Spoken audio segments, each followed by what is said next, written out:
Privatization is it is a political decision. Public sector and privatization. Last time మూర్తితో మాట్లాడినప్పుడు ఈ డిబేట్లో కూడా ఆయన చాలాసేపు కన్విన్స్ చేశారు. ఎప్పుడైతే 1990లో గ్లోబలైజేషన్ వచ్చిందో వాళ్ళు 3 సూత్రాలు తీసుకొని వచ్చారు. చాలా ఇంట్రెస్టింగ్. ద కల్చరల్ ఇన్వేషన్, సాంస్కృతికమైన దండయాత్ర చేయాలి. And second is economical invasion, ఆర్థికమైన దండయాత్ర చేయాలి. దెన్ పొలిటికల్ ఇన్వేషన్, అంటే రాజకీయమైన దండయాత్ర చేయాలి. అంటే సామ్రాజ్యవాదం యొక్క కొత్త రూపము ఒక గ్లోబలైజేషన్ అనే రూపంలోకి తీసుకొస్తాడు. ఈ ప్రపంచాన్ని పాలించే వాళ్ళు ఎప్పుడు యుద్ధమును మైండ్ గేమ్గా మారుస్తారు. కృష్ణుడు అంటాడు మహాభారత యుద్ధంలో, అర్జున ఇప్పుడు యుద్ధం మైండ్ గేమ్లోకి వెళ్దాం, ఎందుకంటే మనకు చిన్న ఫోర్స్ ఉన్నది కదా. ద పొలిటికల్ ఇది ఫస్ట్ ఫేజ్. సెకండ్ ఫేజ్లో ఏం చేసినారు? Structural violence. వైలెన్స్ మనుషులను చంపడం కాదు, ఓ స్ట్రక్చర్ను చేంజ్ చేయి. అండ్ ఎకనామికల్ వైలెన్స్, అంటే ఆర్థికమైనటువంటి హింస చేయి. వైలెన్స్ నువ్వు డైరెక్ట్ చంపితే ఏం లాభం? వాళ్ళు ఉండాలి, మనకు గిరాకీ కావాలి కంటే మనకు వాళ్ళు కొనేటోళ్ళు ఉండాలి కదా, పైసలు. అందరు చంపినాక ఏం చేస్తామని మీద. దో స్ట్రక్చరల్ వైలెన్స్ అంటే ఒక స్ట్రక్చర్ను మార్చేసాయి. చిన్న రోడ్డును చూడు హైవే రోడ్ చేస్తున్నామన్నాను, దానికి వరల్డ్ బ్యాంక్ నుంచి పైసలు లేవు. ఒకడేమో రోడ్డు పెంచాలంటాడు, ఒకడు వద్దంటాడు. దట్ ఈజ్ ఒక స్ట్రక్చర్ను మార్చేసాను. So economical violence and then political violence, go for political violence అన్నాడు.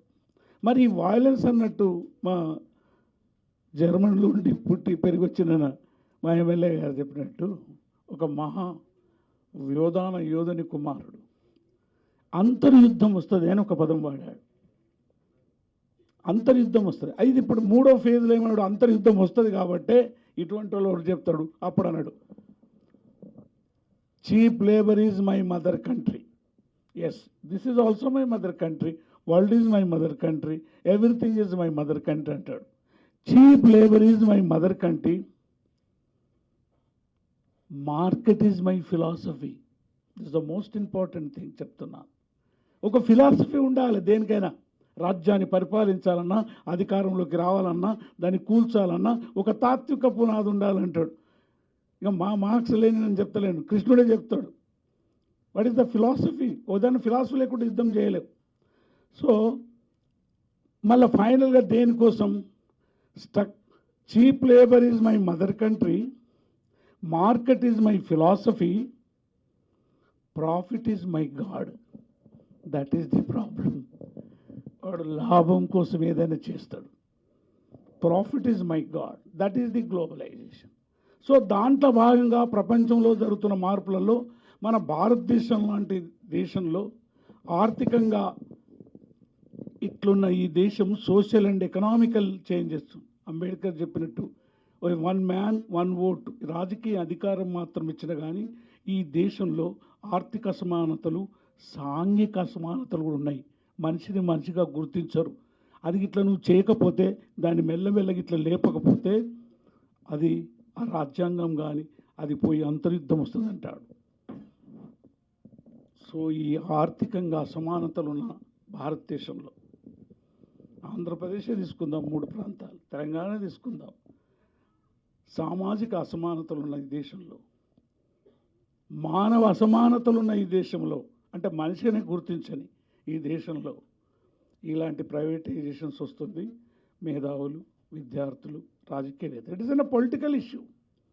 It is not an ordinary issue. ఏదో కార్మికులకు జీతం పెరగలేదు, లేకపోతే ఏమైనా అయిందంటే మేము స్టేజ్ మీద అందరం పోయి ఒక స్ట్రైక్ చేస్తాం.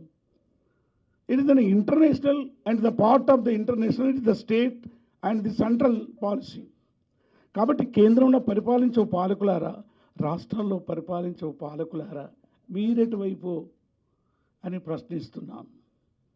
అందుకే ఓ గౌరవనీయులైన ముఖ్యమంత్రి వైఎస్ రాజశేఖర రెడ్డి కుమారుడైన జగన్మోహన్ రెడ్డి గారు మరియు గౌరవనీయులైన మా ముఖ్యమంత్రి కేసీఆర్ గారు, ఈ తెలుగు ప్రజలందరూ కలిస్తే కదా మొత్తం తెలుగుదేశం అయితే తెలంగాణ అవుతుంది. అక్కడున్న ఎంపీలు ఇక్కడున్న ఎంపీలు కలిస్తే కదా 42 43 అవుతుంది.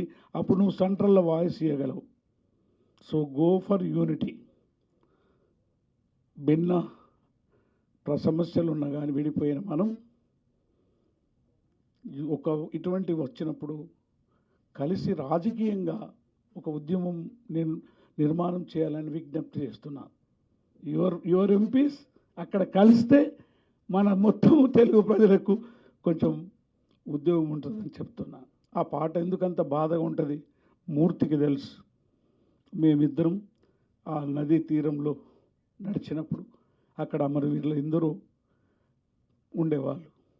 మా మూర్తి హోటల్ పోయి అన్నం కట్టుకొచ్చి మాకు పెట్టేవాడు. వాళ్ళంతా అమరులు అయిపోయారు. అందరికంటే ముఖ్యంగా మా బావ వంగపండు, అతని ఇన్ఫ్లుయెన్స్ చాలా నా మీద. అతని మొత్తం పాట అంతా ఇప్పుడు దాకా మనోడు చెప్తున్న నురుగులు ఇవన్నీ ఎట్టొచ్చినాయని ఆయన చాలా సింపుల్గా చెప్తాడు. కూడులేని రాజు అలకూలల్లా అలకొండ బలంతో అలకొండలెక్కిరా అట్లా పాడతాడు. అరే కనుగుడ్లను వీకి వాడు లైట్ చేసారా, వాడు నరాలన్నీ. అసలు ఎంత గొప్ప రాస్తాడో, అసలు ఎంత గొప్పగా ఉత్తరాంధ్రలో కాదు మా ఉత్తరం ఇంత గొప్ప రాస్తాడు. ఆయన మాకు బాగా పరిచయం. కాబట్టి సముద్రం పోయే వరకు మూర్తి గుర్తుకొచ్చారు, అమరవీరులు గుర్తుకొచ్చారు, మా బావ గుర్తుకొచ్చారు. అందుకే ఆ పాటలు నగాలో నాగానల్లో నగలో మేము పాడేది. మూర్తి వింటుండే మా బావ నేను. దండాలో దండామమ్మ గంగమ్మో ఓ వందనమో వందనమమ్మ గంగమ్మో ఓ నీ బిడ్డలము పసిగుడ్డులము మము ఒడ్డుకు చేర్చు గంగమ్మ హైలెస్స హైలెస్స అని పాడేవాళ్ళం. ఆ ఉత్తరాంధ్రలో తిరిగాం. అలా శ్రీశ్రీ మహాకవితోటి ఉన్నాం. అందుకే మూర్తి గుర్తుండాలి. ఎందరో అమరవీరులు అయిపోయారు, ఆంధ్ర యూనివర్సిటీలో చనిపోయిన వాళ్ళు. అందుకే మిత్రులారా, ఈ రాజకీయమైన సమస్యని రాజకీయంగానే పరిష్కరించాలి. ముఖ్యంగా తెలుగు ప్రజలందరూ ఇంతకుముందు మా ఎమ్మెల్యే గారు చెప్పినట్టు ఇది వాళ్ళ సమస్య కాదు, ఒక విశాఖపట్నం వాళ్ళ సమస్య, ఒక జగన్ సమస్య కాదు. Entire Telugu people has to come again. ఒక్కటి కావాలని నేను పిలిపిస్తున్నాను. తెలుగు జాతి మొత్తం, తెలుగు ప్రజలలో తెలంగాణ ప్రజలు మొత్తం అందరూ కార్మికులందరూ ఏకం కావాలి. ఈ మొత్తం ప్రజలు ఏకమై, మొత్తం కార్మికులు ఏకమై ఒక్కరాజు నిశ్శబ్దంగా ప్లీజ్ స్టాప్ ది ప్రైవేటైజేషన్ అంటే ఆగిపోతుందని చెప్తూ ముగిస్తున్నాను. వందనాలు.